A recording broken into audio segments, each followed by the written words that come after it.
All right.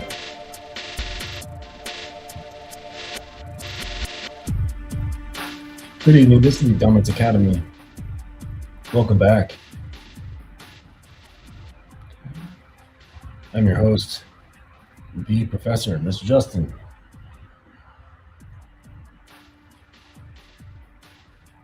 Hold on.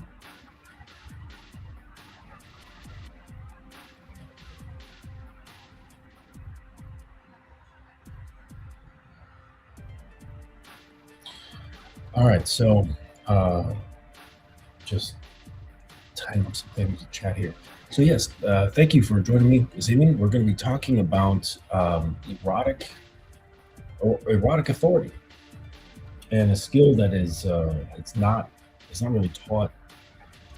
It's funny. It's like in school they teach you a whole bunch of shit that you don't need.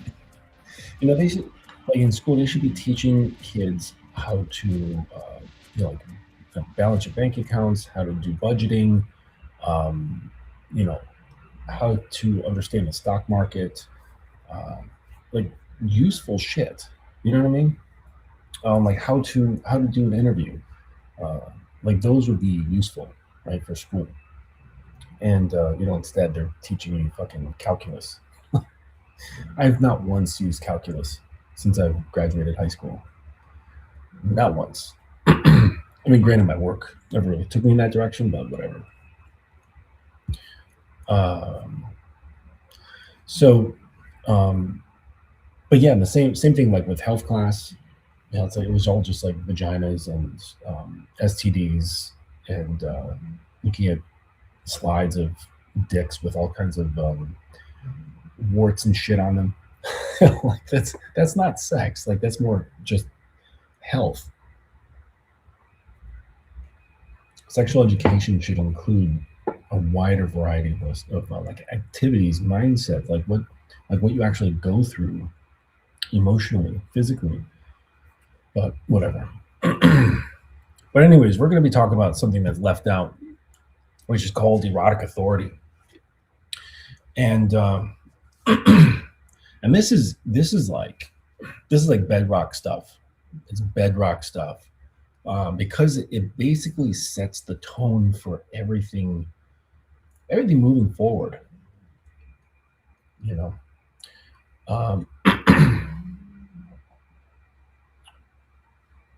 So yeah, everything moving forward, and that's what we're going to get into tonight. Just 1 second here.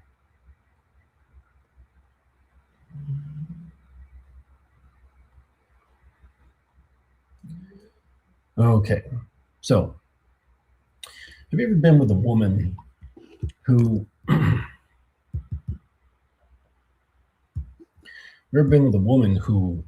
you could tell like wanted you to take charge, or you had this feeling like you wanted to take charge, but you froze, and not because you didn't want to, it's because no one really showed you how.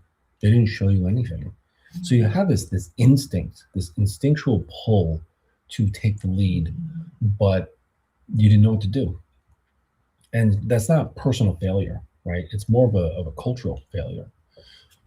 And we live in a world that gives men enormous pressure to be dominant, to be leaders, to be examples, but almost zero education on what that actually means, what it feels like from the inside, how to earn it, how to develop it, how to hold it, how to make it feel safe for the woman on the receiving end. So today we're going to get into that, and we're going to change that. I'm going to talk to you about what I call erotic authority, what it is, why it matters, and why most men never develop it, and how you can start building it right now. Excuse me. Whether you're new to kink, exploring dominance for the first time, which doesn't necessarily even involve kink, or you've been in the lifestyle for a number of years or months or whatever, and something just feels a little bit off, this is what you need to hear. So let's start off by clearing up a major misconception. Erotic authority is not dominance through force. It's not control through fear. It's not an act of taking. Those are the distorted versions, the ones that movies and porn have sold to you. And they actually can cause a lot of harm because there's no one clarifying. So you get like this young guy, and he's watching. Actually, it's young guys and girls, right? Because they'll say like they'll go onto a porn site and type in, domination or BDSM or something like that, and they'll see something and go, "Oh, that's what that is." It looks very forceful. It looks like the woman's going through something very intense or very severe, and the guy's doing something intense and severe, and then they just get this idea of that it's an act of force, all right? And I know that it can look forceful, it can look violent or aggressive, but that's not the spirit behind it, all right? And that's a very important distinction to understand. And but without on that understanding, like there's a lot going on underneath the surface when you have two people or two or more people engaging in something that falls under the umbrella of BDSM. There's a lot there, and I hope that you've watched some of my other videos to kind of help you grasp a little bit of that. So, but the problem is they'll see that and go, okay, that's what I'm going to do. That's what this is. That's what domination is. That's what submission is, and that's what I'm going to do. And then they're going to get themselves into deep water and not know how to get out. So, the difference between a man who, well, erotic authority is basically the capacity to lead an erotic experience in a way that is grounded, intentional, and deeply felt by both people. So think about the difference between a man who demands respect and the man who commands it. One uses pressure, the other uses presence. Erotic authority is the latter. And I've talked about this before. Like if you've seen Game of Thrones, there was that young king, right? King Joffrey, the little blonde teenage kid, and he was a fucking tyrant. He was kind of like Homelander, right? He was like very immature, very like egocentric, very fragile, but also having a lot of power. And that's a really, really bad combination, to be fragile and to have a lot of power.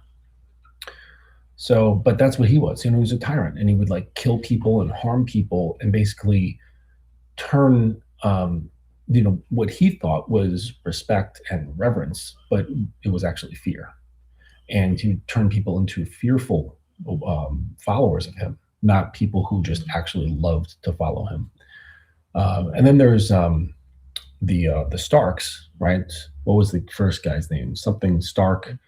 But he was killed early on. But he had this presence where people just loved him, and they wanted to follow him. And I think that Nick, was his name Nick Stark? Anyways, but he was beheaded, right? Because people who didn't have what he had were jealous. They were envious of his ability to bring people in and basically trust, right? And that's the thing. You cannot barter for trust. You cannot negotiate trust, and you can't threaten or intimidate for trust. So gaining someone who can gain trust really has a lot of power. And this is why there are such good salesmen in the world, because that's what they can do.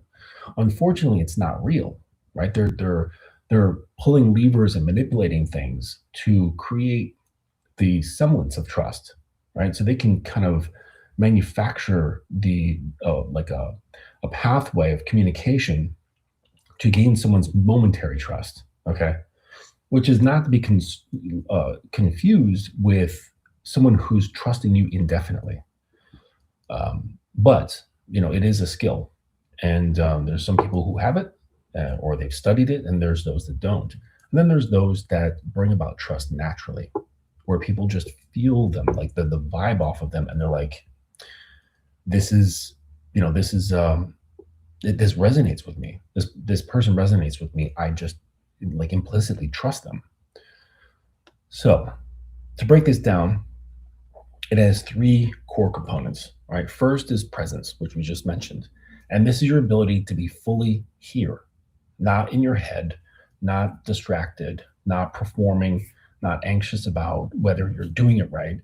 You're grounded, attentive, and you're real. The woman feels your presence before she even hears a single word. And it also carries through your words. Okay. So and not just your spoken word, but your typed word. The way you communicate through text can absolutely convey your presence by just certain choice of words. Words are very powerful, and it's almost more important that you pay attention to the words that you don't use versus the words that you do. Um, kind of like that old thing where guys say, if a girl likes you, you have to basically just prevent yourself from talking yourself out of the pussy. It's sort of like that. But like talking yourself out of trust. So the first one's presence. The second one is intention. So every move you make in an erotic context should come from somewhere, from a desire to connect, to challenge, to protect, to ignite. When you act with intention, a woman's nervous system registers it as safety, even when the experience is intense. And intention can be closely linked to conviction. So, with strong intention also comes with strong self belief. Okay, you can't have good intentions. I don't mean good as like moral good, but good as in solid, good standing. Um, it's not riddled with doubt. This is really important that you yourself are not doubting what you're thinking, saying, and doing, because it will come off. It will be sensed by her because, face it, like girls, they've been attuned to feeling out those softer things, those reading between the lines of social interaction. They have to, right? Because they don't have the brawn that men have. So just biologically, like as babies, like they learn this. Like it's a known fact that female babies can read the expressions of adults faster than male babies because maybe just it's linked with the whole genetic thing of like, well, I don't have the bone density and the muscle density to protect myself in that way. So the brain is like adapting to build other skills, being able to read the sensitivities of people's energy, their mood, their body language, micro expressions, like all that stuff, like as their means of self-protection. And this translates to their nervous system. This allows them to either brace themselves or look for potential emergencies, or signals that they can relax. And so they're always, whether they're conscious or not, their system is always scanning for this stuff. And that's why the lifestyle is so impactful. Power dynamics are so impactful because when done right, it allows her to drop that. She can take her scanning system and click it off. And to do that provides a tremendous amount of relief because it clicks on from the moment they wake up to the moment they go to sleep. Sometimes it doesn't click off when they go to sleep. You see, girls who have, like, say, high anxiety, and it takes a while for them to go to sleep. They have to take tons of melatonin, or they even have to take like Ambien or something like that, because of that nervous system being on overdrive and never shutting off. This is detrimental to their health, their mental and physical health. So if they come across a man who displays this ability and gives them the opportunities to turn that system off, even momentarily, it's a tremendous gift. It's something that no matter how popular she is or how wealthy she is. She cannot create that on her own. And like I said many times, like in the past, that to lose control, one cannot bring themselves to it. You have to let go of the steering wheel so that someone else may drive. You can't keep your hand on the wheel and not be in control. So that's what I mean, that they can't bring themselves to this place, right? Of like switching off that monitor, because it's literally baked into their nervous system, it's baked into their DNA. But that can be overridden by a skilled and competent man. Or a female dom, like just anyone who knows what they're doing, who can basically shut off a woman's mind. And there's many pathways to this. The body is the easiest, obviously. It's the most visceral. But if you are skilled, the mind is even more visceral. If you can get in her mind, you barely even have to touch the body. And then when you do touch the body, it becomes like incredibly intensified. And this is what I mean by wading her deeper into the lake of submission. It goes, she can be completely submerged, all right? But when that trust starts and you have something consistent with a girl, basically she just stays like ankle deep or knee deep in that lake of submission, where she feels safe being a certain level of vulnerable and open and receptive throughout the day. And then depending on what you're doing, you can bring her deeper into that lake and then shallower, bring her back out again. So, but again, like this is all about like having state control, emotional control, body control, lust control. So not only of your own, like it starts with yourself, but then you can translate it because you understand what it's like. You understand the systems. So once you understand yourself, it's very easy to understand other people, to just the mechanisms. So you understand your lust, you understand how like fear works, you understand about like impulses, and then the like emotional control, physical control. Then you're much more like skilled, or you're much more equipped to get in her head, to start slowly disarming it, right? And then over time, that's how the trust builds. So you have this consistency of like just piece by piece dropping away that armor. And the thing is that like guys, you don't even realize that that's there. Because you're so quick to get laid. Because here's the thing, a woman can fuck and not be vulnerable, right? Because it's a state thing, it's an emotion thing, it's a psychological thing. It's not necessarily a body thing. And sometimes the pathway of the body can lead to that, but that's only if her nervous system will allow her to. And if that sensory system is kind of guarding everything, doesn't loosen up, then you're just going to have sex, but she's not really going to be there. She's not going to be immersed into the scenario, right? Part of her mind is going to be conscious of what's happening and watching. And, kind of like a dolphin, dolphins, they have the hemispheres of their brain operate independently. So like when they go to sleep, half their brain just completely shuts down, like goes into sleep, unconsciousness, and the other half is wide awake and is watching. Like I can't even fathom what that's like, to be able to like turn off and on the different sides of your brain. But it's kind of like that. So they're not completely lost. They're not completely just dropped into the scenario. And guys will fuck and then wonder like why she's behaving a certain way. She's not submitting to him, even though they did this, they did this, they did this. Like, why? I mean, geez, we did all these things, and she's not submitting to me, right? And that's because submission is not a sex thing. It's a state thing. It's an internal state. So, and I'll have another show about that, right? The difference between submission as the act and submission as the state. And it's just like the other stuff, like trust, because it's all like interwoven. You can't negotiate for it. You can't buy it. You can't force it. You can't manipulate. Well, you can sort of manipulate it, but it's not going to go all the way deep.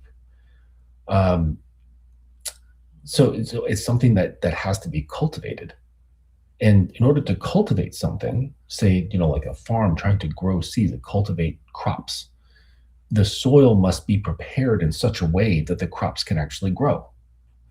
So that means you not being fucked up, you not being driven by lust to make up for the fact that you have insecurities and you need female validation because you hate yourself. Like that whole fucked up system is like having like contaminants in your soil. And then you're sitting there going, well, why isn't anything growing? Or what grows is fucking ugly and unhealthy. Right? It's because your soil is ugly and unhealthy. Right? Like you can't hope for the best crops when you're fucked up. Right?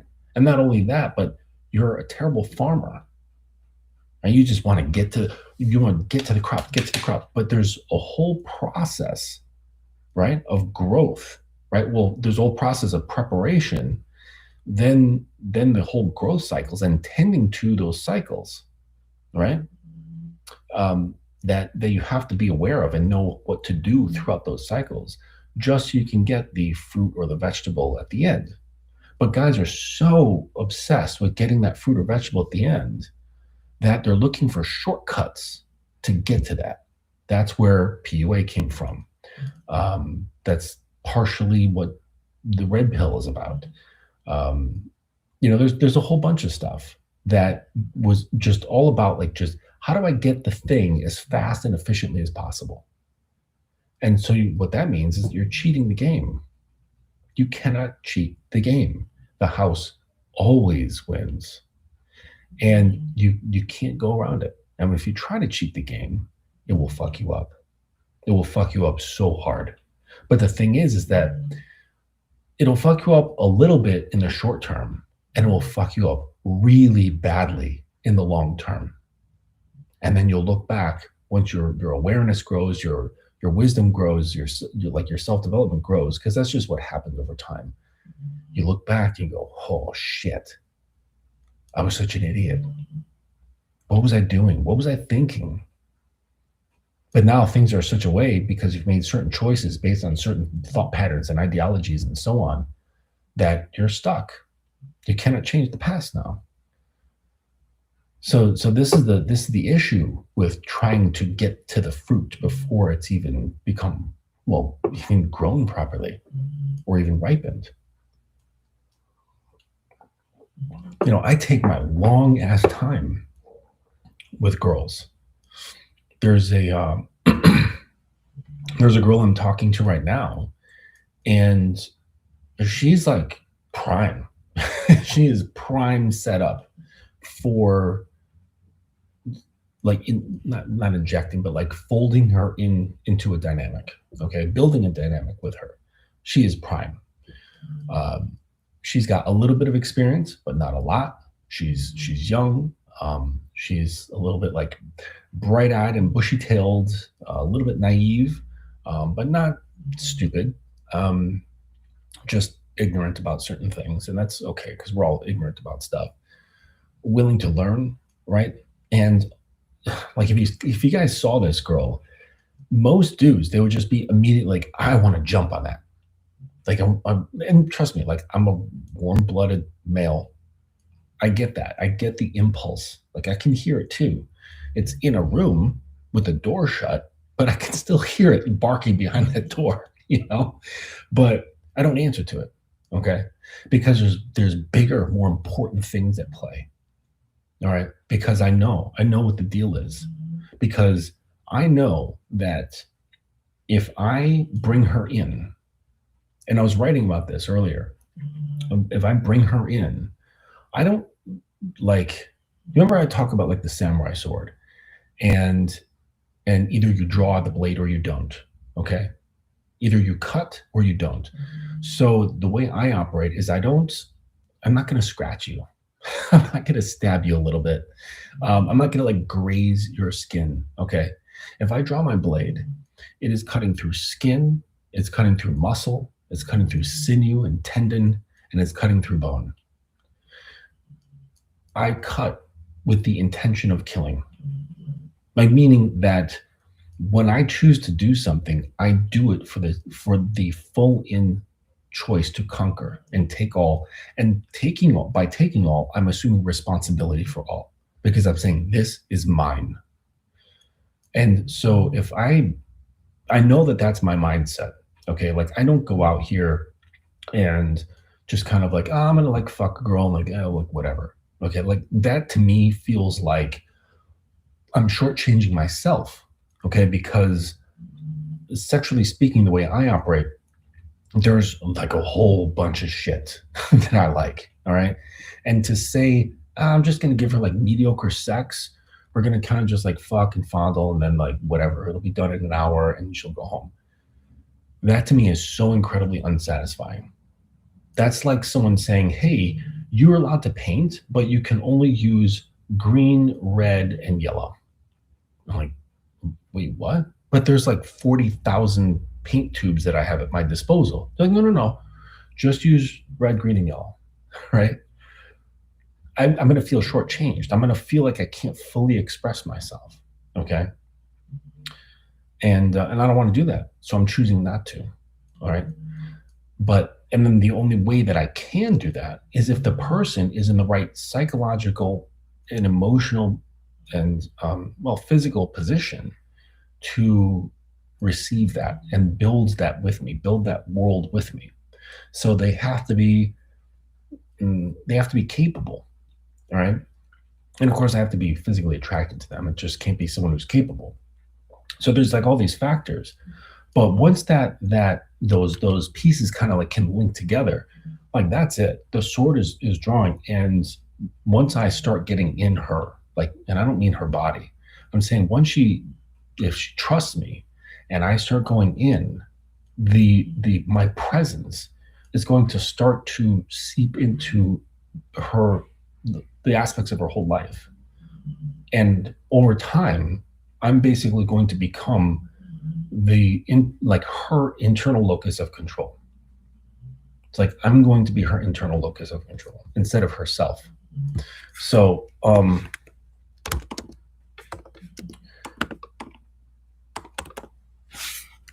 for those of you that don't really understand what that is that they believe that the outcomes of their actions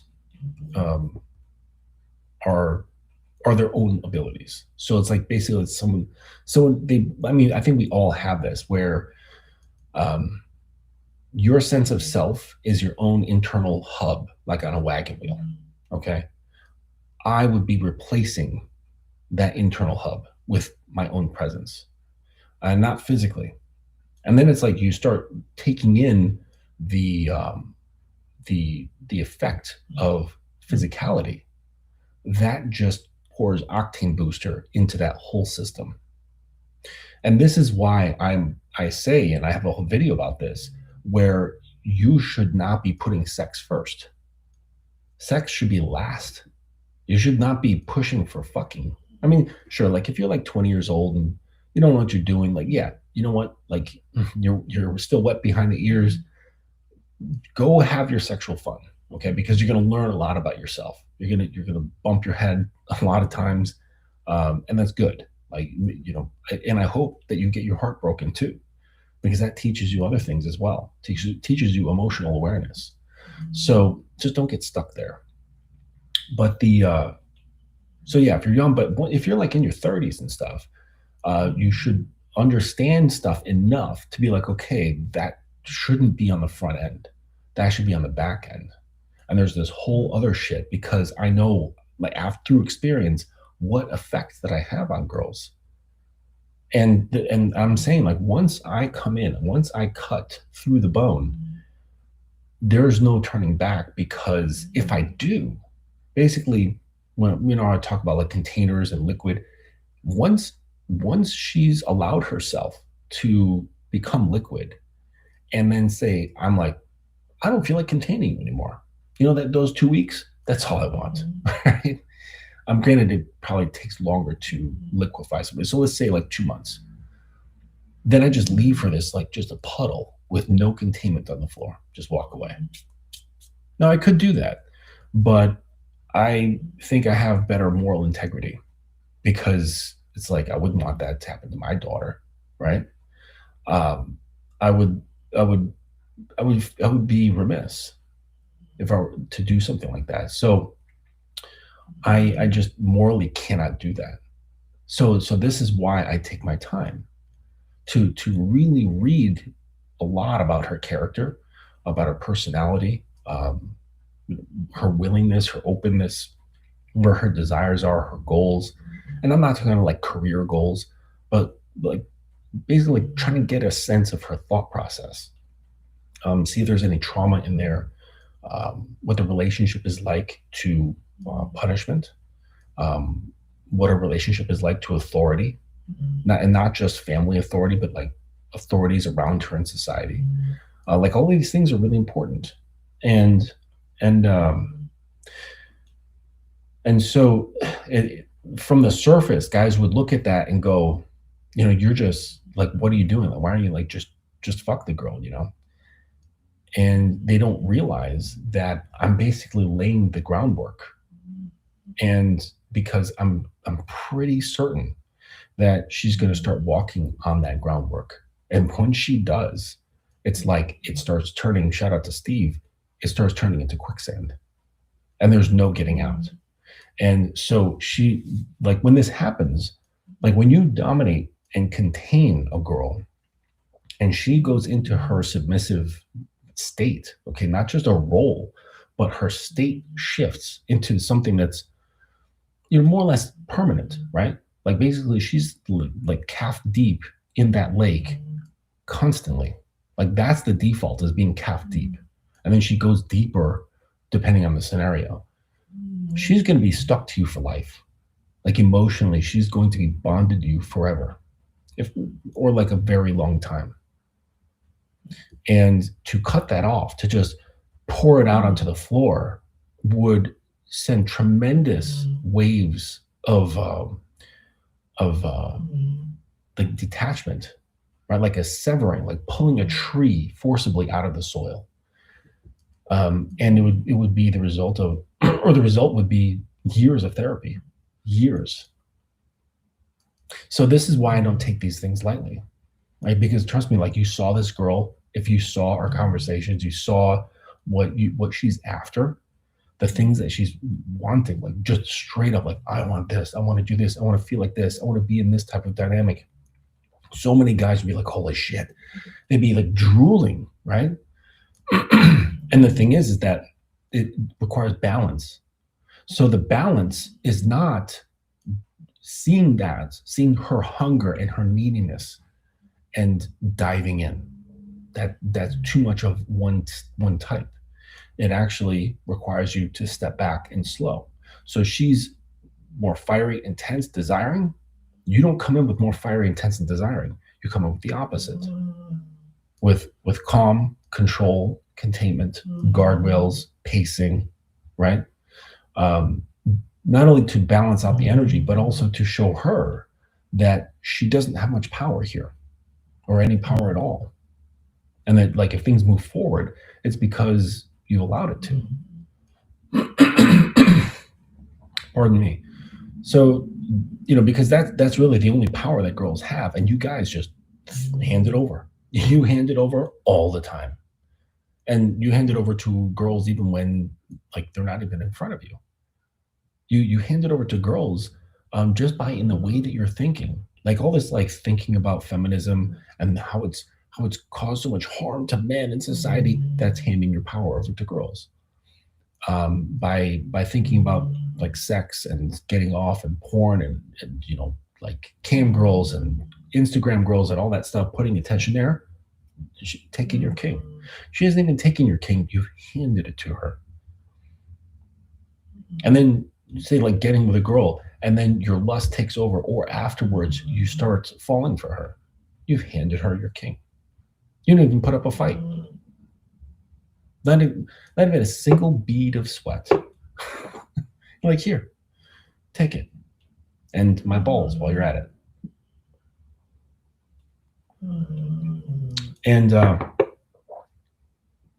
And so you can't do that.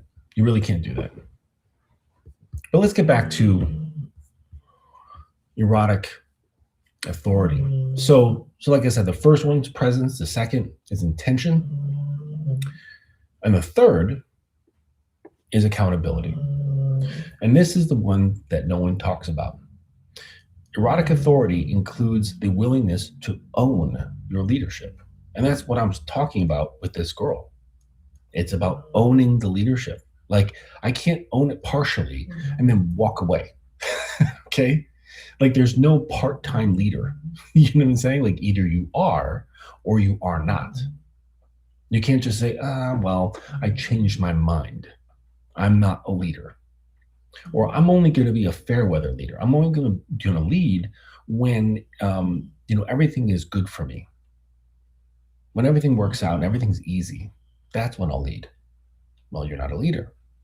You're cosplaying. There's no such thing as a part-time leader. Either you're doing it or you're not. And that's it. So when something lands wrong, when a boundary gets misread, when the energy collapses, the man with erotic authority doesn't deflect. He doesn't react. There's no knee-jerk reactions. He addresses it. He owns it. He repairs it. And that accountability is what makes one want to surrender to you again. Right? Because the thing is that we're not infallible. All right? As knowledgeable as I am, I still fuck up. And that's good because it shows that I've got more to grow. It means that there's more to learn. And that excites me. So if you never fuck up, that means you're not growing. You're not challenging yourself. Right? You're not willing to make mistakes. And you guys aren't willing to make mistakes because your ego is very fragile. You don't want to look bad to yourself. And you're afraid of losing the girl, which means you're afraid of the access to pussy. And you're afraid of losing the emotional validation that comes from that access to pussy, to your ego, your pride, but also the emotional safety that you get from it. So that's what's preventing you from really owning leadership. So Wehrman never taught this stuff. Why is it so rare? Why do so many guys reach adulthood? and it's true, there's many, because that's why I can develop a career through this. And even in middle age, without ever developing this. And the answer is layered. So the first layer, we conflate dominance with aggression. From boyhood, men are taught that power looks like volume. Whether it's the loudest, the toughest, the most unyielding, that's the leader. Softness is weakness. Sensitivity is danger. So we never learn the quieter, deeper forms of authority, the kind that come from within, not from the need to overpower. And this is why I talk a lot about stillness. Okay? Like, you could have a loud, tough, unyielding guy. Okay? You could just use your imagination, whatever that looks like. All right? And he is, somebody says something to him and he just snaps. And he fucking, what game is that? And there's this game, what is it? Shit, what's that video game where you can, you play a bunch of like different characters from different places. You can play Donkey Kong, you can play Meta Knights, you can play Link. I forget the name of it, but it's like a one-on-one battle game, a fighting game. And Donkey Kong has this thing where he takes a hit, hits the guy on the top of the head and drives him into the ground, and just his head is there. I like using Donkey Kong. He's one of my favorite characters. But anyways, imagine that guy, aggressive, loud, tough, unyielding, and Super Smash Brothers, that's what it is. So unyielding, the guy says something to him. Somebody says something, and he snaps, and he smashes the guy into the ground. So just his head is sticking out, okay? Now, that's very threatening, okay? But is that a leader, okay? Because a lot of people would look at him before that happened and go, oh, that's the guy. He's the toughest. He's the meanest looking. He's the loudest. He's got to be the leader. Yet he was thrown off his square by something that somebody said. And then somebody who is, I would say, more grounded. He cannot be thrown off his square for anything. There's no emotional reactions to anything. Even someone like that threatening to harm him or kill him. I'm not saying he doesn't do anything. I'm saying emotionally, psychologically, he's not moved off of his square. He's non-reactive. He's calm. He's base. He's the mountain. He's the oak tree, right? This is what I mean. Okay, so that there is real power. Okay, being able to smash somebody, that's not power. Okay, that's volatility, easily triggered, easily moved, easily manipulated.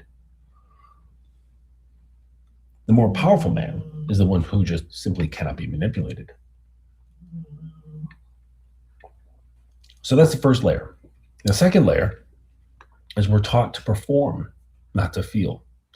So the sexual scripts that most men absorb from culture, from porn, from locker rooms, from the media, are about looking dominant, about executing moves, about hitting the right beats. But erotic authority isn't choreography, it's attunement. And attunement requires emotional intelligence that most men were actively discouraged from developing. And emotional intelligence, all this is to be intelligent about your emotions or about emotions, period. So that means not reacting of them, but being aware of them so that you can be intelligent about them. All right. So it's having a certain amount of control, but not so much control that you don't feel anything. Okay. It's just making sure that they're not driving the bus. And this is emotional intelligence, being not only be able to have control, but also be able to identify how to navigate and understand them. And this will give you great power over other people. And I don't mean in terms of like being a tyrant or being in control, but in the sense of being able to influence them. All right. And this is, you can see this all throughout history. The greatest influencers had the greatest capacity to influence other people's emotions. They can make hundreds or thousands of people come together and follow what they're saying. Tons of people in history have been able to do this, without the use of force. So then there's layer 3. Vulnerability is the engine, and guys are terrified of it. So here's the thing that surprises most men that I mentor. Real erotic authority requires you to be vulnerable as well. Not in a passive way, but in the sense that you have to be honest about what you want. You have to be willing to state what you desire. Okay? You have to be, in order to be seen, to potentially be rejected or corrected. Men who've been shamed for their desires their whole lives often find this absolutely terrifying. And when I say corrected, like, in order to work with me, you have to be vulnerable. Like, you can't posture and be like this cool guy who like kind of knows what he's doing, and then and learn without being vulnerable. It's impossible. You have to drop the act. You have to drop all of this shit. And if you can't do it on your own, I will help you do it. To drop your preconceived, socially conditioned identity. Because that whole thing is what's caused your problems and the reason why you're coming to me in the first place. But I can't actually talk to you until that part of you starts to fall away or thin out. So that's where a lot of work is done, primarily at the onset. And then once I'm talking to you, you're going to feel naked. You're going to feel exposed. You're going to feel fucking scared. You're going to feel ill-equipped. You're going to feel inadequate because all of that stuff was hidden by your preconceived or developed or constructed sense of self that says, I'm like this, I'm cool, I know what I'm doing, I'm good enough, I do this, I do that. And And not only that, but also beliefs that you've retained from school, parents, religion, government, as well as the beliefs connected to your traumas, if you have them, and so on. All that to form this identity to protect the thing that basically is just this raw self that doesn't know shit and is scared. But you can't attend to that self until that surface level crap is like slowly brought down. And we can tend to that and say, okay, now we're here. Now we begin. Now that you're naked. And that's when we can really start doing work, when you're exposed to me. And yeah, it's not comfortable. It doesn't feel cool. It doesn't feel manly. But that's the way through. That's the way through to strip what you don't need. To strip what's no longer serving you, what's actually holding you back. Thinking that this is part of you, but it's really just, a slab of concrete with a chain that's connected to your ankle. And you think that it's important, but that's not the case. But so in order to actually learn yourself well, that's the beginning stages, to show yourself what you've been hiding from and what you've been using to hide, which is this constructed plastic identity. And it's okay, we all do it, okay? And I still do it, but it's just not as thick and multi-layered as it used to be. I think we're always stuck with a certain thing because we have to engage with the world. We have to engage with society. So I think we have a certain element of mask, but there's a difference between having, say, a thin mask versus many masks or a very thick mask and not even realizing it's a mask and thinking that's actually you, right? There's a big difference between those things. So, like I said, in order to really be good at this, to develop this erotic authority, it's crazy because maybe you started this and you're like, oh yeah, I'm gonna learn how to tell bitches what to do and it's gonna be really sexy or whatever. You have to become vulnerable to yourself first, right? You don't necessarily have to be vulnerable to other people, but it's important that you're vulnerable to yourself, that you get to know yourself well. And that means, looking in the dark corners where the creepy crawlies are, okay? Looking in the closet where you keep your skeletons and not pretending that they're not there, or turning them into something cool in your head. No, it's just some fucked up shit. And it's okay. And eventually you'll drop the fucked up part and you'll just say, this is just some shit. And then you can start really moving forward. All right, but that's about being honest. Like I said, the path of manhood is paved in bricks of honesty. If you can't be honest with yourself, well, you've got a long fucking road ahead of you. You're going to be putting those bricks in really slow. Hey, but slow is better than nothing at all. All right, so layer 3, vulnerability. Layer 4 is consent culture. Consent culture has arrived without the companion curriculum.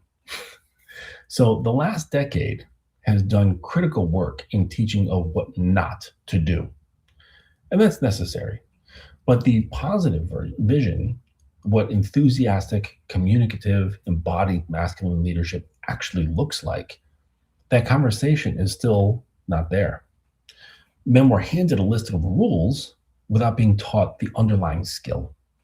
So the result, a lot of men who want to lead erotically or not erotically, just to lead in general, but feel paralyzed, who they hold back, who wait for a woman to do anything. They wait for the woman to give them permission, or they just wait for the woman to do the things, and who show up either too passive or overcorrect into aggression, and neither of those work. It's completely uncalibrated. So they're just swinging like a pendulum, like a metronome on a piano, and just swinging, like super passive, super aggressive, super passive, super aggressive. And so you're not fucking getting it. It's not either one of those. It's fucking stillness. It's with the fucking metronome off. This is being grounded. But that's what I'm getting at here with this layer, is that culture has taught guys so much of what not to do, how not to look, how not to show up, how not to behave, how not to feel, just everything. All this, like, thou shalt not, right? All the shalt nots for men. But there's nothing of like what to do, and there's no real good examples, like I said, of enthusiastic, communicative, embodied masculine leadership. It's like, if you're a guy in your 20s, you have nothing to look at. There's no good role models. There's no great examples. And that's a shame. That's why young men these days are fucked up. They're the most fucked up generation. Like, look at that fucking tool, clavicular. He's like the poster boy for this.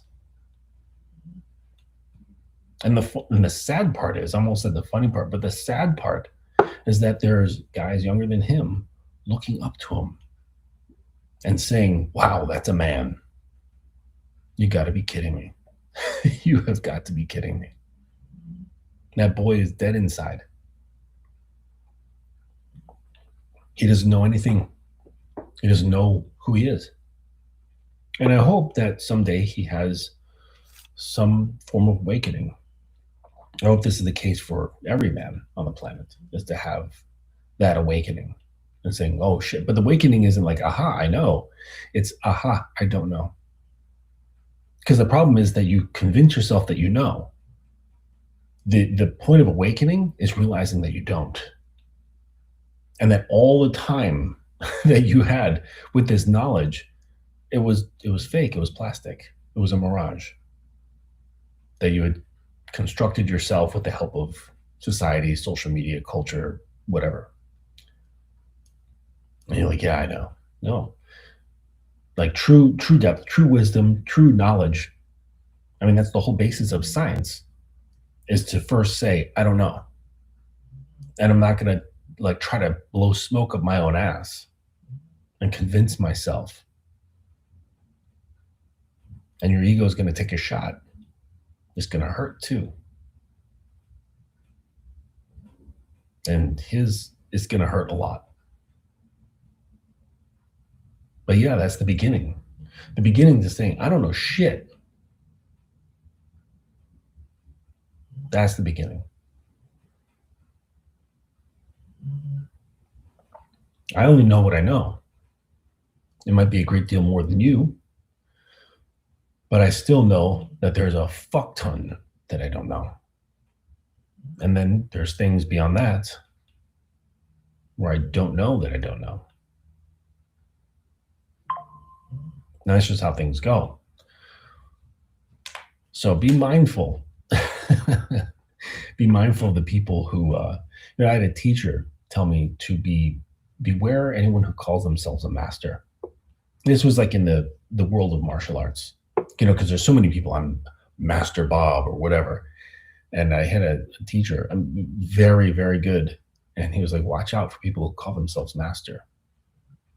And he always considered himself a student. He was just a student who had been on the path longer than his students who was learning from him.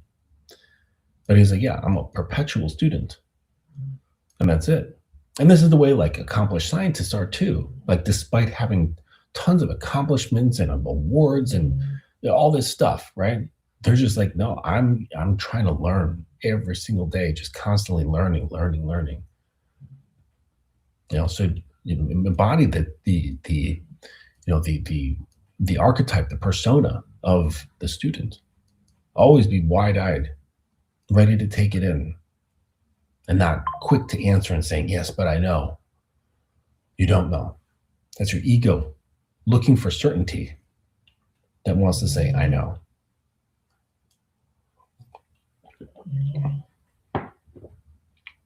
So, the 4 pillars of erotic authority.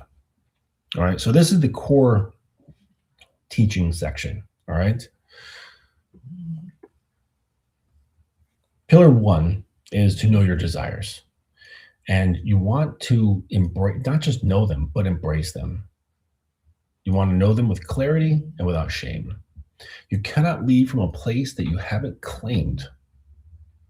One of the most common blocks I see is a man who has rich, specific erotic desires, but he's never said them out loud. Not to himself, not to the woman he's with, because somewhere along the line, he absorbed the message that wanting those things was wrong, taboo, weird, or too much. Erotic authority starts with self-knowledge. Excuse me. What do you actually want? Not what you think you should want or society tells you should want. Not what your last girlfriend wanted. What do you want?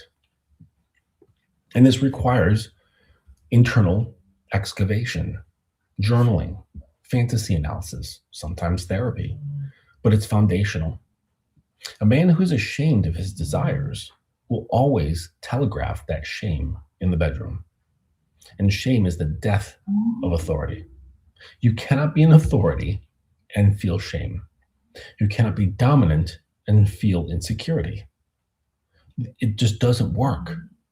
There needs to be conviction within yourself, not bravado, not being that far swinging on one side of the metronome. Okay. Calm conviction, quiet conviction, where it doesn't need to question, doesn't need to boast, doesn't need to prove, doesn't need to explain or defend.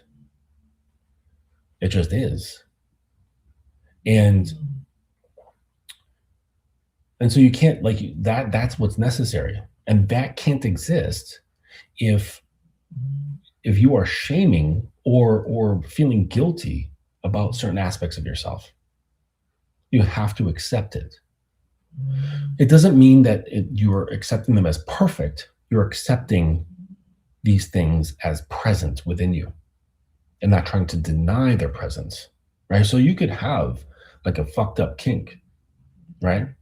You could have some guilt or shame about something you did in the past, whether it's like sexual or not, it doesn't matter. But as long as you kind of hold that thing that happened, or this belief of yours, or this desire of yours, as something is like, the redheaded stepchild that nobody loves, you want to keep in a drawer, so for no one, including yourself, to see, then you're never going to be able to assume a position of authenticity. And if you can't be authentic with yourself, then you're not trusting yourself. How do you expect someone else to trust you or believe in you? It's not going to work, because it leaves an odor. It leaves an odor for somebody who has shame or guilt, and it shows up in your words and you don't even know it. All right, so pillar 2, negotiate like a leader, not a bureaucrat. So here's where a lot of men fall down. They hear negotiate before the scene, right? And this is pretty typical within BDSM circles of negotiating like what you're going to do. And they turn it into an awkward checklist. And they're like, is this okay? What about this? Can I do that? That's not a negotiation. That's anxiety holding a clipboard. Negotiation done with authority sounds completely different. It sounds like curiosity. Like, it sounds like confidence. Like, I'm going to tell you what I want to explore. Then I want to hear what excites you and where your edges are. And we're going to design something together. So that frame in itself is an exercise of erotic authority. You are leading the negotiation. You're creating safety before the experience even begins. And women, especially submissives, find this deeply attractive. Know your checklist categories, your hard limits, your soft limits, your desires, your fears, medical information, safe words, aftercare needs. but deliver them with warmth and command, not clinical detachment or anxiety, fear, or asking permission. That's different. Like I said, calm conviction, calmly lead through your words. Not instead of saying like, is this okay? Just say, tell me, right? Tell me what you want. Tell me what you're into. It's very simple, but because there's fear, right? Fear of rejection, fear of friction, fear of conflict, fear of disagreement, then it's not going to be delivered in that very simple and straightforward way, non-aggressively. Pillar 3, embody your commands. Don't just issue your commands. So words are a small part of erotic leadership. So maybe the words are maybe like 15, 20%. Okay. The rest is your pace, your breath, your posture, where your eyes go, the speed in which you move, whether your touch is hesitant or it's assured. When I watch men practice dominance for the first time, the most common mistake isn't saying the wrong thing, it's the delivery, a cracked voice, a glance away, hands that don't know where to land. Erotic authority is somatic. It lives in the body. And that means you have to practice being it, not just thinking it. And this is trainable. Breath work, deliberately slowing down, practicing eye contact, learning to pause before speaking rather than filling silence. The silence itself is one of the most powerful tools a dominant has. Most men are terrified of erotic silence. Learning to inhabit it is absolutely transformative. And I talk a lot about this, just in a general sense, not in scenes or within a dynamic, but just being okay with tension, with training your nervous system to be still. Because a lot of guys, when they feel a certain something, they feel a bit of anguish, of tension, of worry, anxiety, fear, a threat, or something like that. Even positive things, there's this impulse to do something about it. Like stop the feeling, stop this experience. I don't like it. Okay. I need to do something. I must act. And what I do with my guys is that when these crop up, and they do, especially like when dealing with like new women and they've already got uncertainty, and then the woman's reading that uncertainty and communicating in a certain way that brings tension into their conversation, like a lot of times, like in the form of shit tests. It's like, no, relax, breathe, don't do anything. Recognize that tension and don't do anything. Just sit still. Like, let it go through you. Let it pass through you. Not let it hit your surface and go, freak out and run away. Right? Or like quickly try to fucking fix it. Like that's not what you're supposed to do. You have to train your nervous system to become comfortable with tension. Because once you start training your nervous system to do that, you can adapt to all sorts of different scenarios. And your nervous system is gonna adapt along with it, and you're gonna be able to remain calm. And once you're calm, then you're not reactive. If you're not reactive, that means you're able to think about what to do. And then you just respond, versus having a reaction. So pillar number 4 is reading the room continuously. Authority without awareness is just control, and control without awareness causes harm. The most skilled dominant I've ever watched work operates on 2 channels simultaneously. One channel is leading the experience forward. The other is reading constantly in real time how the woman in front of him is receiving it. And this is called tracking. Is she present or dissociating, excited or scared in a non-consensual way? Has her breathing changed? Has she gone quiet when she was vocal before? Most men were never taught to track a woman's state. We were taught to focus on our own performance. This is the flip. You have to be more attentive to her experience than your own execution. When you can lead and read at the same time, that's erotic authority in full expression. So it's not, don't confuse this with being led by her states. Okay. It's developing the ability to track them. Okay. Tracking is just following, in the sense that it's not giving you direction on what to do. It's giving you input. It's giving you data, right?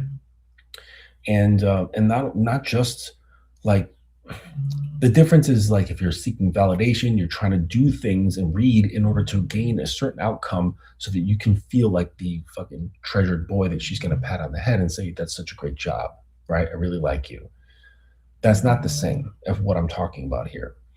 Tracking to follow how she's receiving what you're doing, because her state could be shifting. She could be going down a dark hole, like emotionally, right? Because a certain something triggered, I don't know, like an old trauma that she never brought up. And you're like, whoa, like what's going on with her right now? Like I felt like this huge like emotional shift. And these things really happen, all right?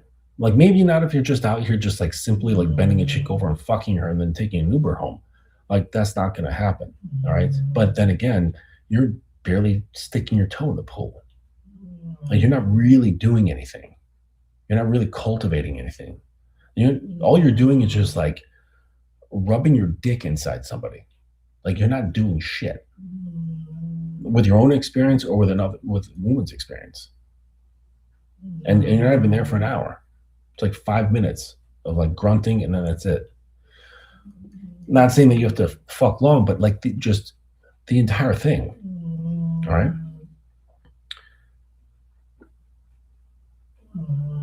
So it's important that you're able to read a situation, okay?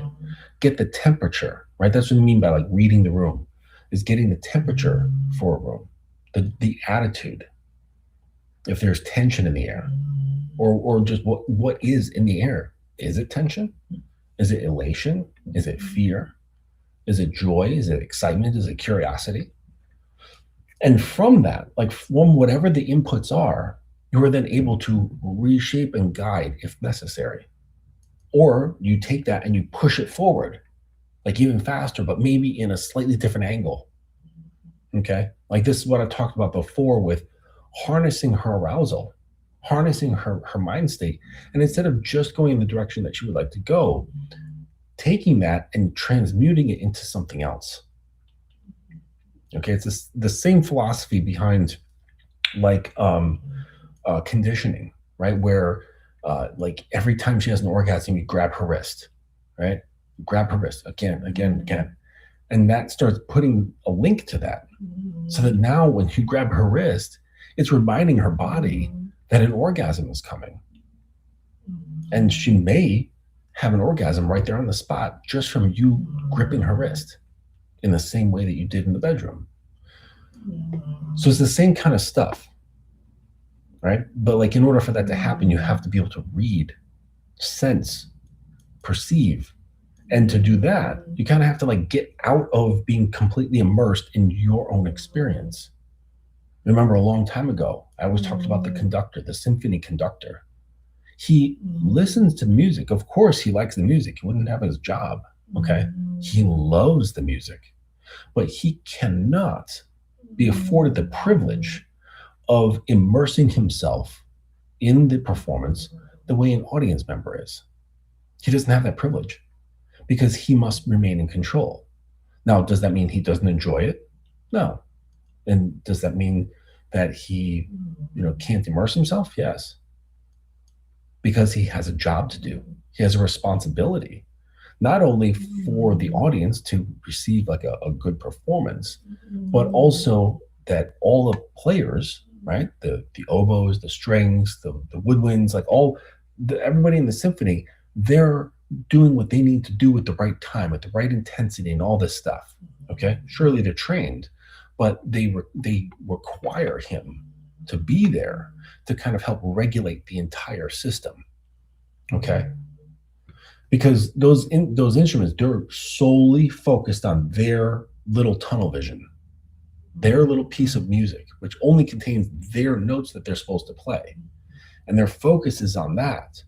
So they're not like really thinking all about the entire, like what's happening. All right. That's the conductor's job.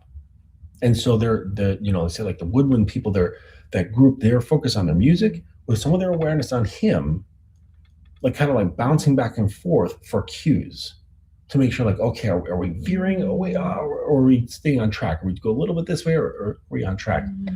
That's the conductor's job. He has to be on point. He has to be paying attention. So he hears the music, but he doesn't listen to it.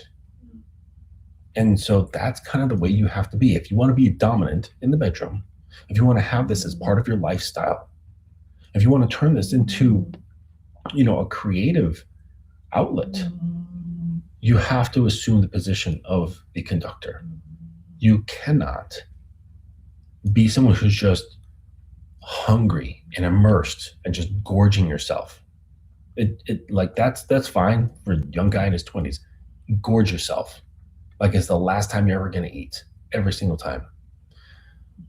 But to really have a success at what I'm doing here, to have a success within power dynamics, to really understand them and to move through them and to conduct them, to create them, you cannot be immersed. You've lost that privilege, but you've gained others.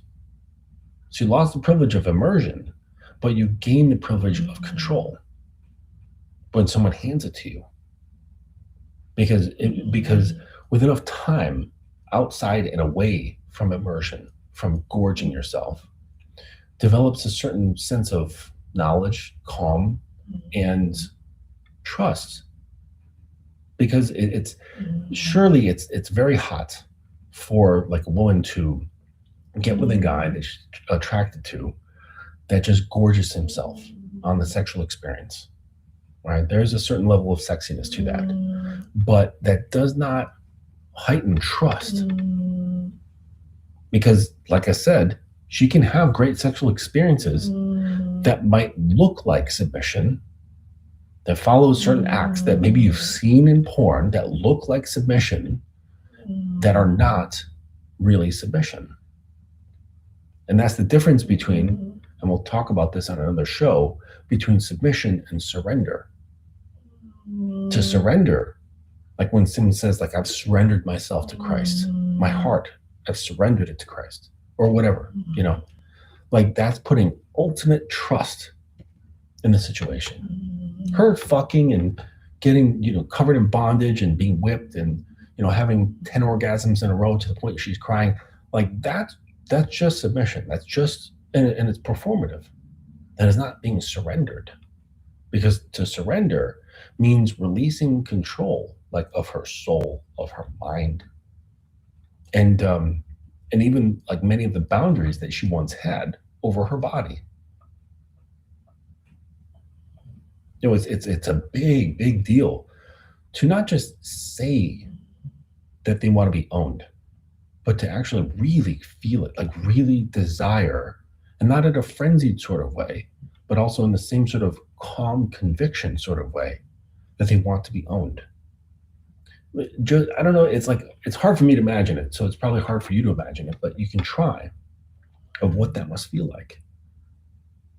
The tremendous amount of trust, and maybe a little bit of fear, but perhaps not if it's calmly convicted, but just that general feeling of saying, I want to be owned. I don't want full autonomy. Like that takes a tremendous amount of courage. And it's not found in any sort of sexual position or toy that you buy at the adult store. That doesn't come about with any of those things.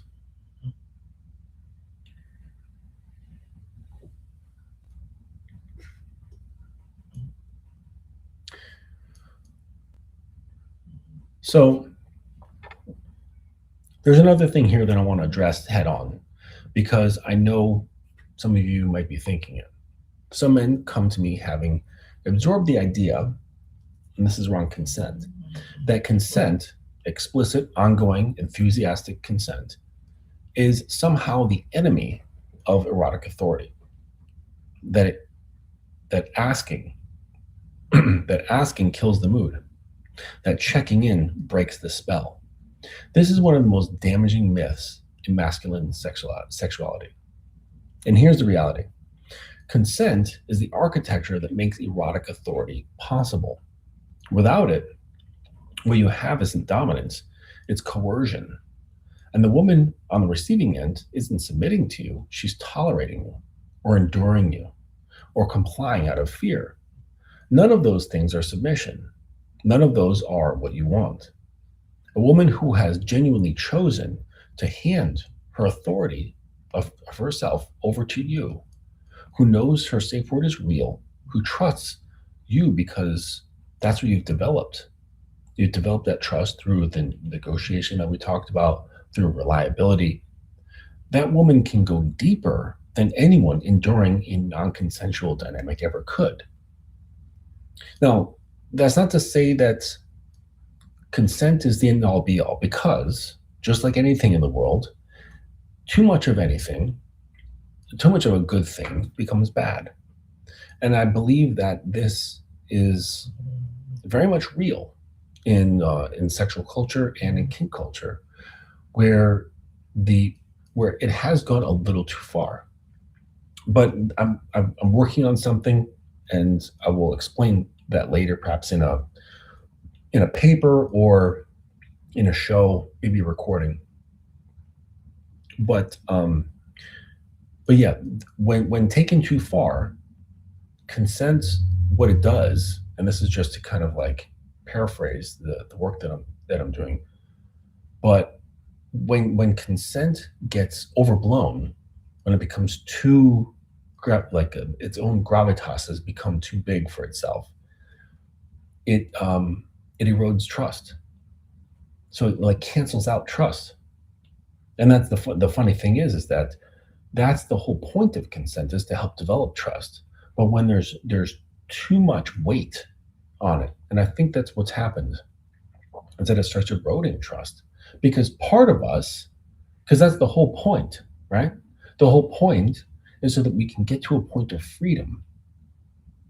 Now, it's hard to get to a place of freedom if we're under too much control. We need to have some control, because without any control, we have chaos. But if we have too much control, then life gets squeezed out of it.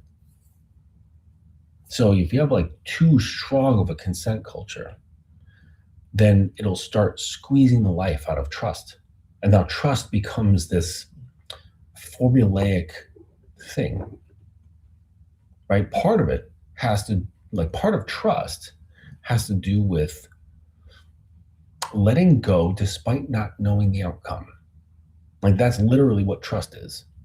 That's what they call them, like trust falls. You used to do that like in summer camp, and the person falls backwards and you catch them. There's a part of you, because your back is turned, you don't know that you're going to get caught. You just don't. And that's the whole point of the game. So in order for trust to really bloom, there has to be a certain amount of uncertainty. And if consent comes in with all of its structure to try to squeeze out as much uncertainty as possible, well, you end up throwing out some of the baby with the bathwater. But we'll go deeper into that either on a paper that I'll post or another show. I don't know if I can make a whole show about consent, but so another thing here that we'll talk about, because it's almost in alignment with consent, is aftercare. And that's where authority is really cemented in. And so I want to spend some time here, because this is the most underestimated component of erotic leadership for men. Aftercare is what happens after an intense erotic, sexual, or even vanilla or BDSM scene. It's the period of reconnection, grounding, and care that follows. And it looks different for every persons that are involved. Physical closeness, warm blankets, water, quiet conversation, humor, watching a show, listening to music, drinking tea, eating oranges, having some chocolate, whatever the two of you need. All right. Typically, it's going to be the woman or the submissive or whomever has received the intensity. Okay, whether it's vanilla sex or it's some wild BDSM scene, it's usually it comes down to their. Uh, feel good. So usually it comes down to what's happened to them and what helps them feel good. Okay. Um, and that's part of the whole thing. So leading isn't just context based. Like I said, like either you're doing it or you're not. You're not the fair weather, you're not the part-time leader. Okay. Either you're him or you're not. Either you want to have this skill or you don't. And it starts from hello all the way through to the ending of aftercare. It's an entire like storyline, okay? And you're responsible from the first page to the last page. And there's going to be parts of the pages that you're writing completely on your own, and there's going to be parts that are collaborative. And then you have come to the end of the story and you close it up. And so, like a lot of guys, they get stuck. You're thinking about just what happens between the sheets. And it's like, no, no, no. Leading is before, during, and after the sheets. And depending on like how good you are in these three areas, this is what leads to immersion. Is what develops trust, faith in you, strong desire. Okay, because let me tell you, when a woman starts developing strong trust for you, her eroticism opens up tremendously, like tenfold. And you can keep going and going and going with this trust, and she will then start to reveal aspects of herself that she didn't know even existed, because you cannot bring yourself to losing control. It's behind the wall that says control on it. Okay. And so what's behind that wall, she can only ever know by allowing herself to be put in the container of a man that she trusts.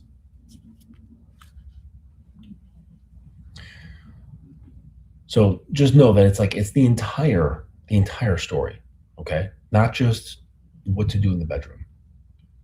So here's what I tell every guy that I mentor. The quality of your aftercare is the measure of your authority. Anyone can be intense in a scene. Like it doesn't take much. You know, I did a workshop in Bogota not too long ago, and you know, we were like talking about toys and stuff, and it just takes just the littlest bit of force to cause pain with a toy.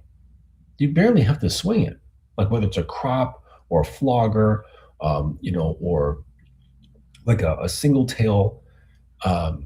It really just doesn't take much at all to cause harm. It doesn't take much at all to even open skin, right?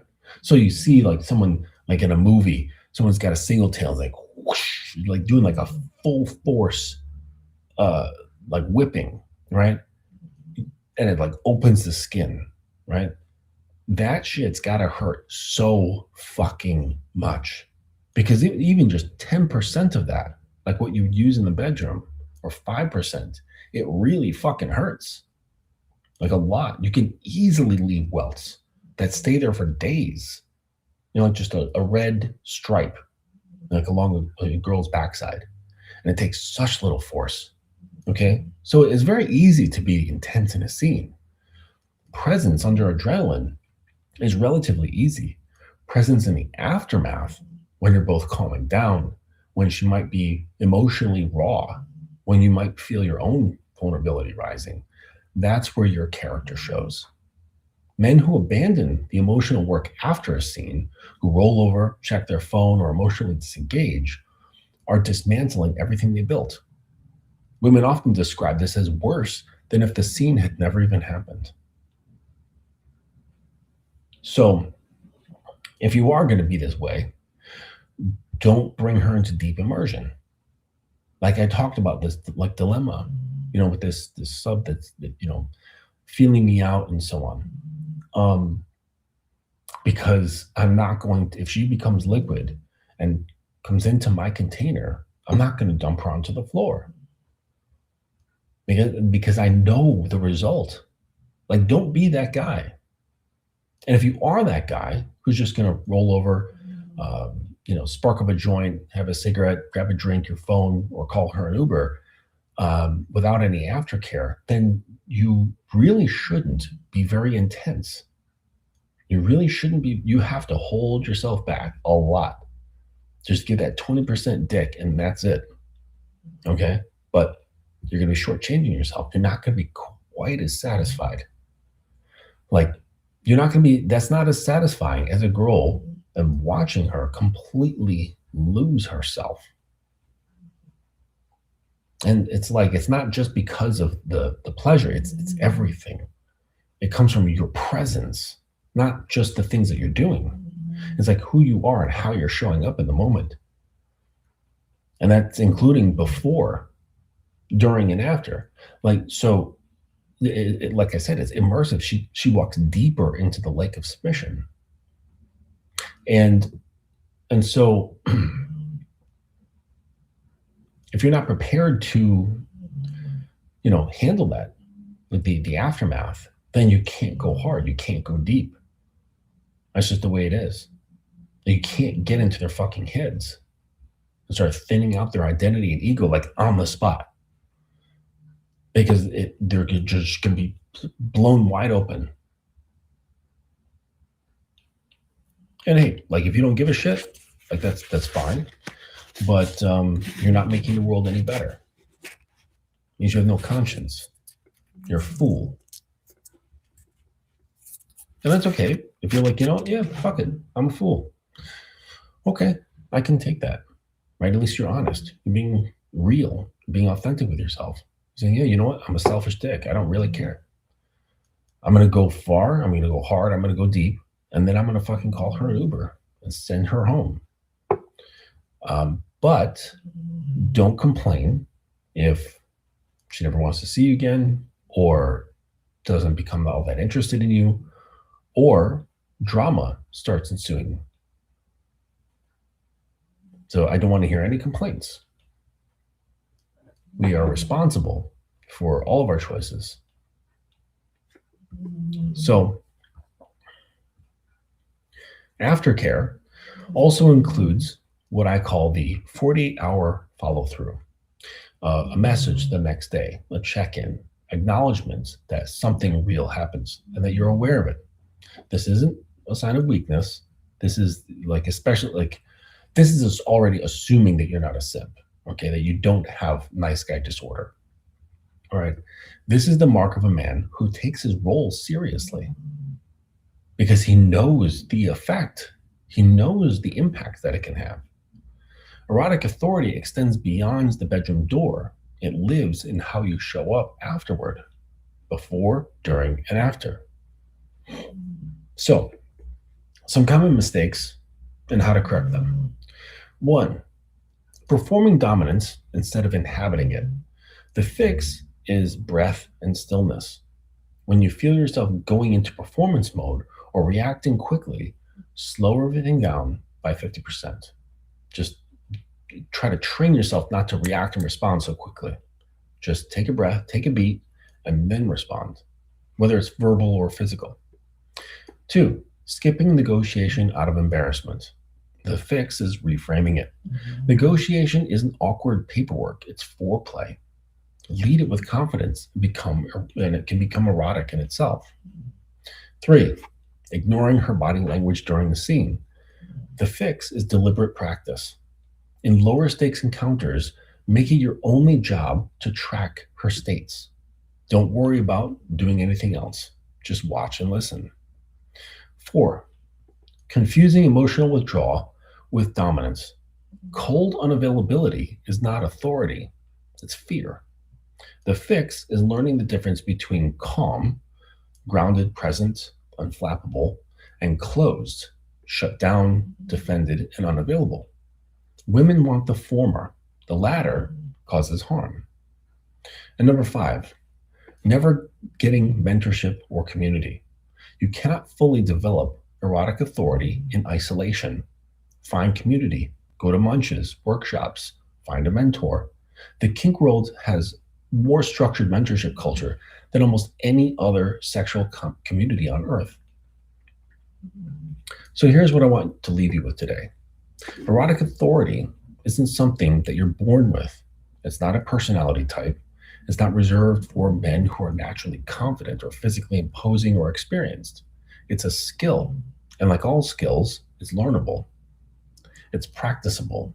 It grows through attention, through feedback, through the willingness to be uncomfortable in your learning.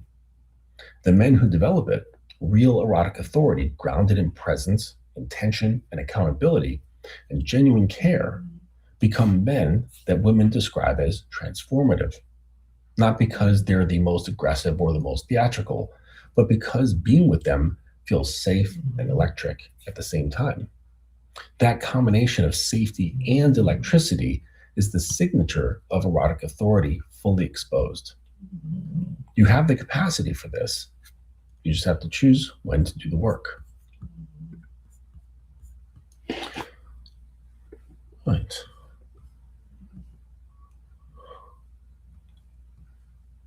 Oh no, you can pick up on, on the dog, because I listened to the I listened to like a replay when I thought Louis was snoring, and I was like, oh, I can hear it. I was throwing pens at him and stuff, and but it turns out you guys can hear him. Damn, that's funny. Oh shit! Sorry, I got something in my eye.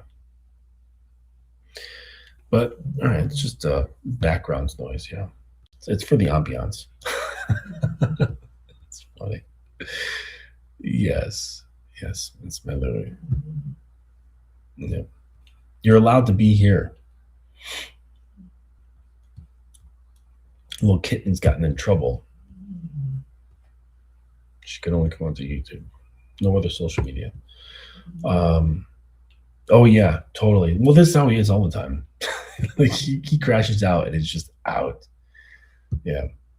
So, God damn, someone's like really stinging my eye. Must have had like, I don't know, like cooking oil on my finger or something. So, question: how can you tell you just want to fuck or what you're describing? If that makes sense. It doesn't. Oh, wait. Okay, so how can you tell the difference between just wanting to fuck or wanting to lead? It has to do with your desires. Like you can't create something, right? Something interesting, something creative, something memorable, something transformative, like I mentioned, just by way of quickly getting it in. Like that, quick and cultivation don't exist in the same world, right? That's just how it works. Like it doesn't work any other way, right? That's why it's important to take your time. Take your time. Be slow. Yeah. Okay. Yeah. Didn't see this till now. So.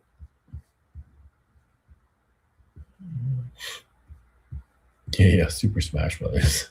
Yep, that's what it is.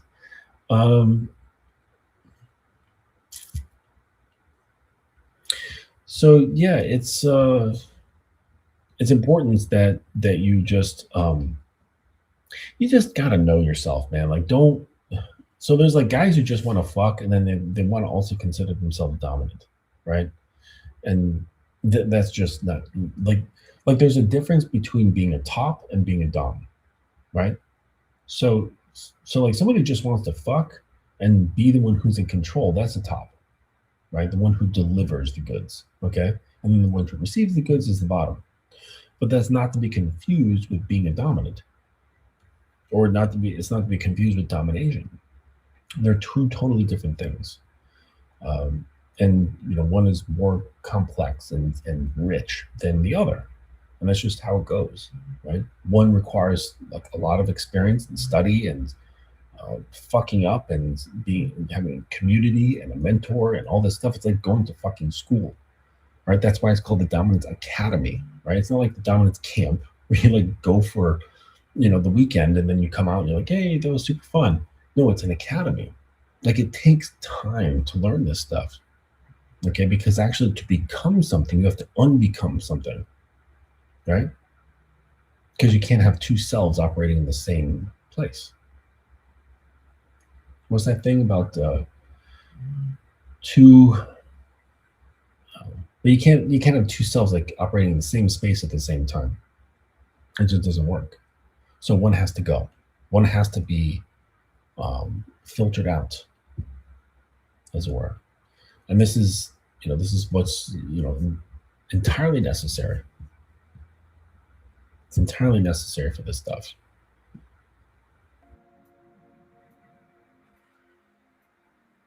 So I hope this was I hope this was helpful for you guys. And I don't want you to feel mm, overwhelmed. I don't want you to feel overwhelmed. I don't want you to feel intimidated.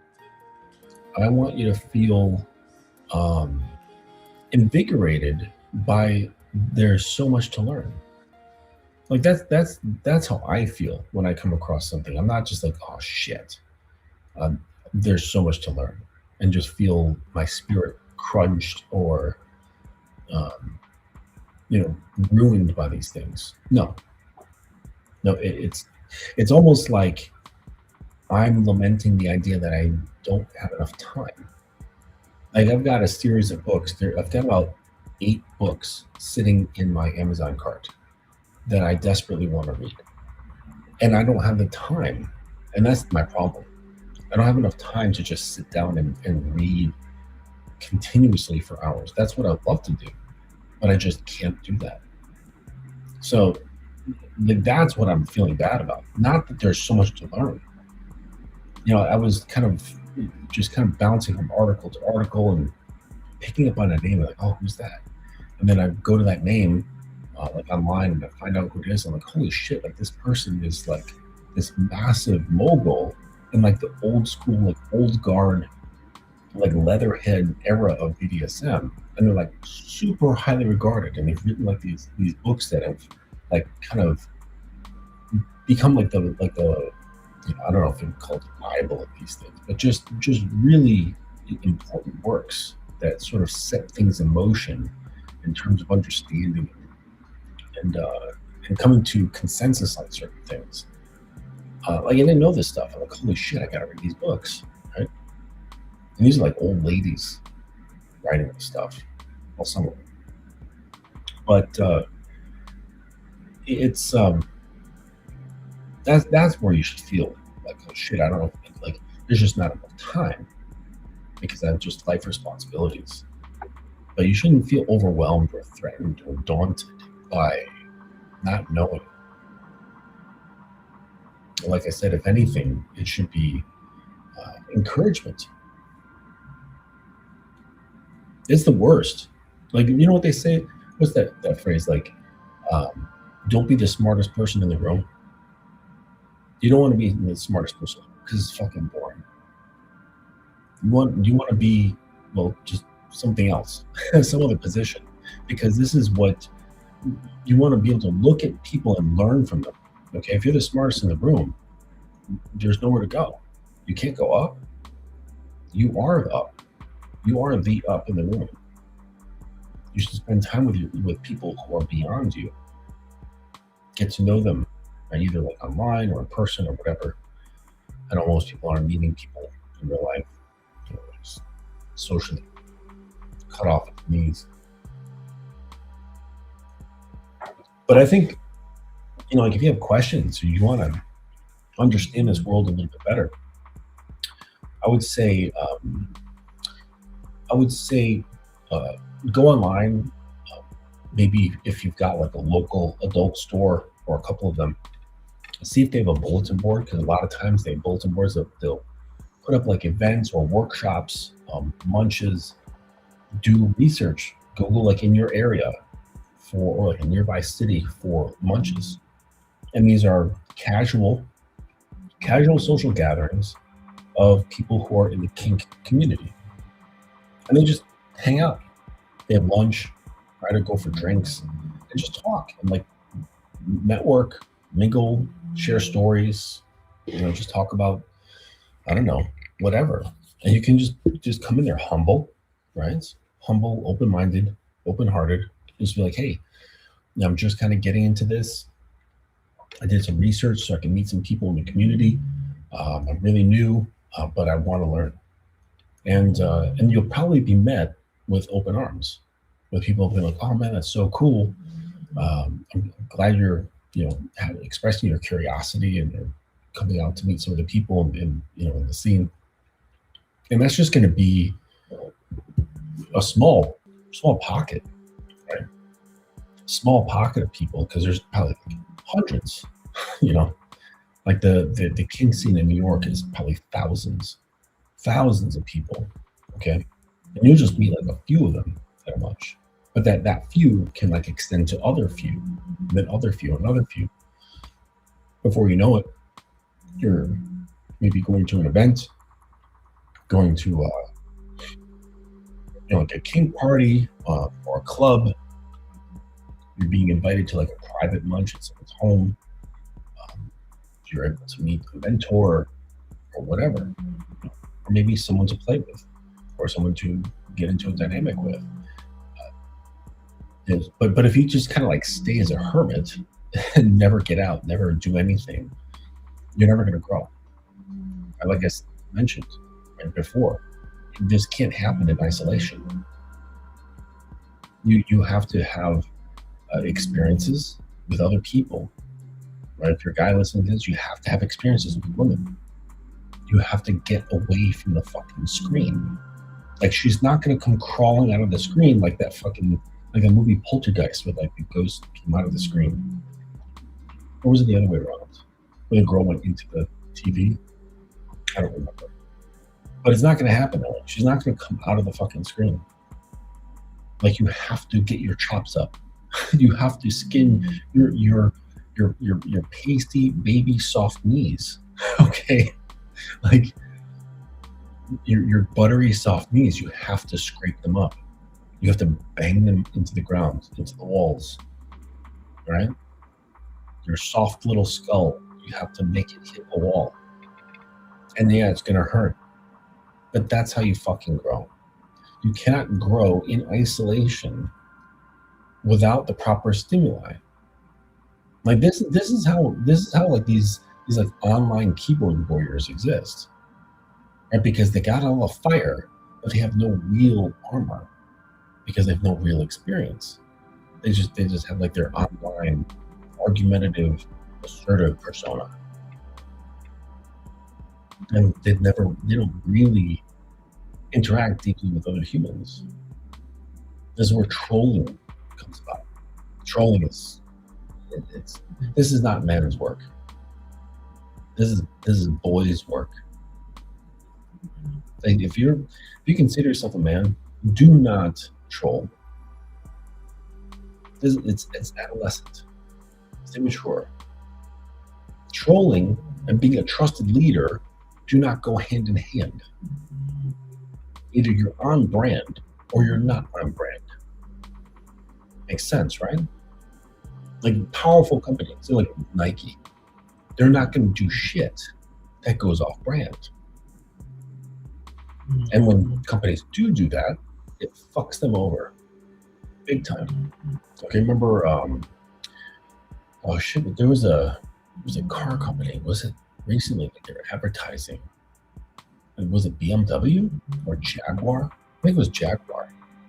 And there was like an ad, and it had like all these like pastels, like pastel, like bubblegum pink and yellow, and all these things, like young people and stuff. And the idea was some creative came into their fucking room, their boardroom, and they were planning, and they're like, "Oh, we should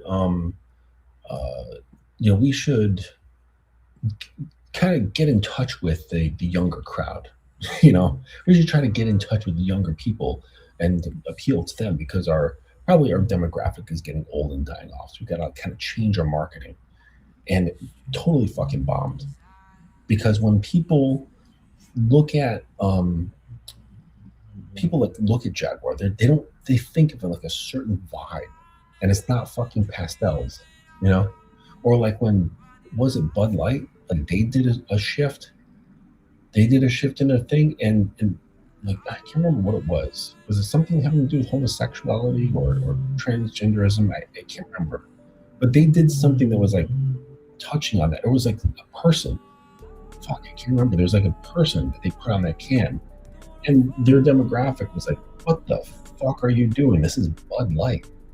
Like, why are you doing this? It's so far off brand." And so they just lost like a bunch of their customers. And their customers like, get the fuck out of here! I'm not buying Bud Light anymore. What's wrong with you? And so this is what you like. Stay on brand. Your small choices that like might be fun in the moment, right? They can completely throw things off track, and then before you know it, you're having lots of those little moments over and over and over. Before you know it, you're way the fuck off course. You're not on brand at all. Imagine if like Bud Light just kept doing like little things like that, kept doing more and more and more and more and more. Before you know it, they're no longer the Bud Light that they used to be. They don't know how, like, no one can identify Bud Light anymore, or Jaguar, or whatever. Just like this, what happened is completely different. This isn't Jaguar, it's something else. And so, watch your behaviors. Either you're on or you're off. You're not like on part-time or on when it's convenient. This is not how girls gain trust, like in you. It's just like, oh yeah, well, you can trust me about like 37% of the time. That'd actually be a very funny thing to say to a girl. Like, can I trust you? Yeah, about 37% of the time. On what days that shows up, I don't know. Okay, it's part of the fun, the fun mystery of it. You never know when you're going to get that 37%. Could be at the beginning of the week, the end of the week. Who knows? I don't know. Maybe she'll like that sort of excitement. A roller coaster. Yeah. Can you explain what you meant by a man must be cleansed not by water but by fire? No. Well, it's pain.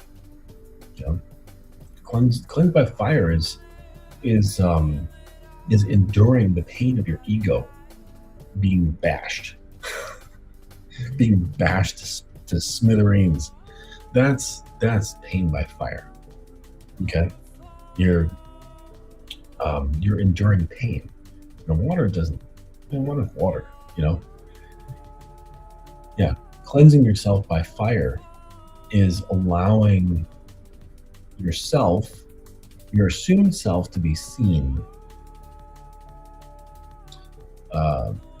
To yourself, and then you realize that it's fucking bullshit, and you're trying to put on a performance, and you're not who you think you are. You're not as fucking cool or great that you believe yourself to be, and that's okay, because that's the beginnings of actually feeling like you're cool and great. But you gotta like break down the bullshit, and it's not fun. It doesn't feel good to be exposed. But over time, you get used to it, and then it no longer really pains. Like somebody calls you out on your shit, you're like, you're right.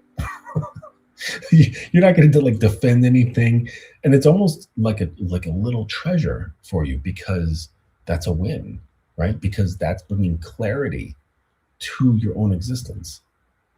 So it's a win. But so many people, my gosh, like especially online, it's So many people just cannot handle seeing truth. They cannot handle the pressure, right? They cannot handle the pressure of being exposed to themselves and being like, you know what? I'm not as smart as I thought. I'm not as good looking as I thought. I'm not as talented as I thought. I'm not I'm not as cool as I thought, or talented, or brave, or whatever sort of like story, whatever sort of narrative you're telling yourself, and that gets dissolved, right? Now, this is why I like things that challenge you, that have to do with other people. All right, like fighting arts, they're great. They're fucking great because like you can't really be like a good teacher won't let you be proud. A good teacher won't let you be boastful or anything like that because he'll fucking hammer it out of you. He'll choke it right out of you and bring you to humility. Like this is the sign of a good teacher who not only teaches you techniques but teaches you how to be how to have humility. The arts will do this, right? Especially like in school. Like a good teacher will tear the fuck out of your stuff. Like that painting's fucking awful. You know, like Gordon Ramsay, probably one of the best like culinary teachers you could ever have, because he's not going to pull any punches, and it's the punches that you need. You don't need the maybe once in a while, but what you need are the punches in the stomach, the punches in the chest, right? That crack your ego, because it's all of that. It's what's holding you back. You know, your ego, and it's not serving you. It doesn't help you at all. And so the best teachers, they will tear you apart. But then once you're a mess, they'll kind of give you hints and clues on how to build yourself up. Like give you one little piece. You're like, actually, just do this, just that one, and they'll give you like one little hint, right? Because if they give you all the hints, then it's not going to help you out. You know, so even one little hint, you're like, oh, and just that one little thing just like opens your eyes. But it wouldn't do anything if they first hadn't broken you down. That like it wouldn't carry as much weight on your soul if you were just told what to do without being first broken. You know, but this is what guys are doing, like in the dating world. That's why you go on YouTube looking for answers, like, oh, like how to be charismatic, how to be confident, how to talk to girls, because you're looking for the thing that will give you the answer to circumvent pain, which is just prolonging your own suffering, thinking that there's some sort of cheat code. I'm sorry, but there's no fucking cheat code. There really isn't. They call it a game of life, and yes, you can gamify life, but there is no cheat code that will like quickly go around certain things. Like you got to take your L's. Stop being such a Sally about it. Just take the L's, and you can be there and get like amped up. You're like, okay, yeah, I'm ready to take these L's, right? I'm geared up. But then you do nothing. Like, well, I don't know what to do. Get the fuck outside and start talking to women on a daily basis. They're right there. What if they laugh at me? Good. I hope they do. That's good for you. Stop hiding. Stop looking for reasons to continue hiding. Face the world as you are, not as who you wish you could be or who you think you are. Just start facing things. What's the worst that's going to happen? Oh my gosh, you feel embarrassed. What? It's like guys are like paralyzed from living for fear of embarrassment. Really? Could you imagine storming the beaches at Normandy? Fucking 16 years old with a rifle that like works half the time, or there's like dudes up on a hill with machine guns. And you're watching your friends going down like fucking gnats. Bang, bang, bang, bang. And you're just running. You don't even know where the fuck you're going. 16 years old. Yeah, that happened. That's like World War II, right? And here you are wringing your fucking hands over being embarrassed over a girl. Get the fuck out of here.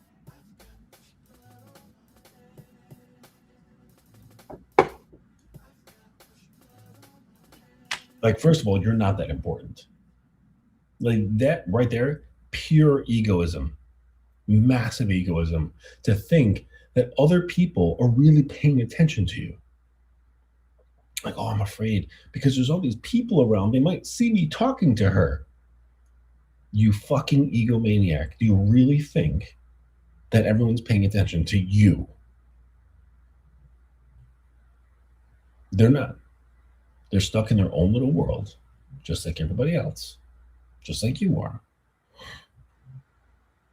But because you're kind of stepping out, you think that everyone's paying attention to you because you're always watching other people. So you think they're doing the same thing. They don't care about you that much. Not really.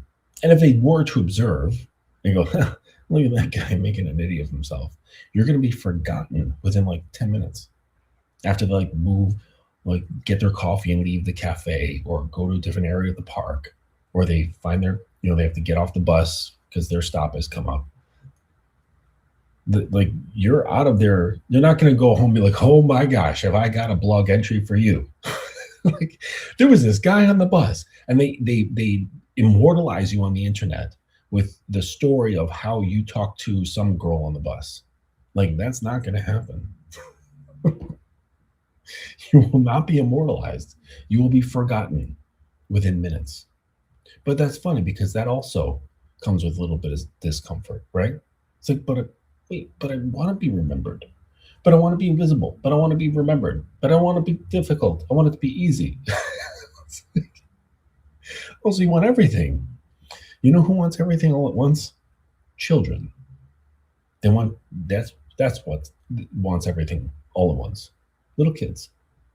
And they don't understand the concept of where things come from and how and why. They just want it. So by wanting all the things while making it easy and safe, you are exposing the fact that you are underdeveloped, that you're a child, despite your physical age.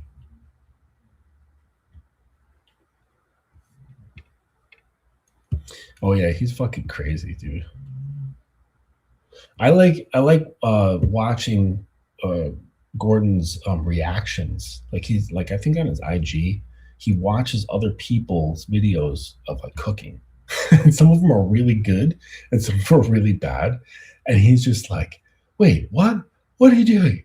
You can't put frozen peas on pizza dough. It's like it's just like looking at what they're doing. He's like, what the fuck? But then other times he's like really surprised, like, wow, no, that looks good. That's the right way to go about it. And it's just really cool to see the range of things. But yeah, that guy's a trip, dude. Those charismatic videos are funny as fuck. And be a guy that sounds like Kratos, and they say a whole bunch of nothing. Yeah. Yeah. Boy. Get over here, boy. But yeah, so I think I'm going to close this up. We're here sitting here directly at 11:30 p.m. on the Eastern Coast. I hope you're ready to take away some things with this. Certainly go through if you want to take notes, rewind it. But this is an important one, okay? The erotic authority. Because this really sets the bedrock for pretty much everything moving forward. Like, it's really hard to develop stuff that is trustworthy and long lasting without this kind of foundation. And it doesn't mean that you have to get into the kink lifestyle or power dynamics or anything like that. This stuff, it exists within vanilla relationships as well. That's how foundational it is. Like, it doesn't just exist with kink, right? It's man, woman, and that's it. All right. So take that for what you will. We will see you on the on the next show, please take a moment to get on over to thedominancecademy.com, grab up some tutorials, right? Very competitively priced. It's just a single lesson. And what is it? Maybe half hour on average, half hour to 45 minutes with an audio. Okay, so you can cook your dinner, you can lift weights, you can do whatever, while you're listening. And some of them, there'll be like a cool little visual on there, but you don't necessarily have to watch that either. But yeah, give that a look. My books are available, and I'm working on a new book. It's a lot of fun, and it's looking at the intersectionality of BDSM and Taoism. So if you're into philosophy, it's gonna be a fun read. I'm having a lot of enjoyment creating it. So that'll be coming down the pike probably, I don't know, maybe a couple of months. So okay, so I'll leave you here. Thank you for joining me this evening, and we'll see you on the next one. Take it easy.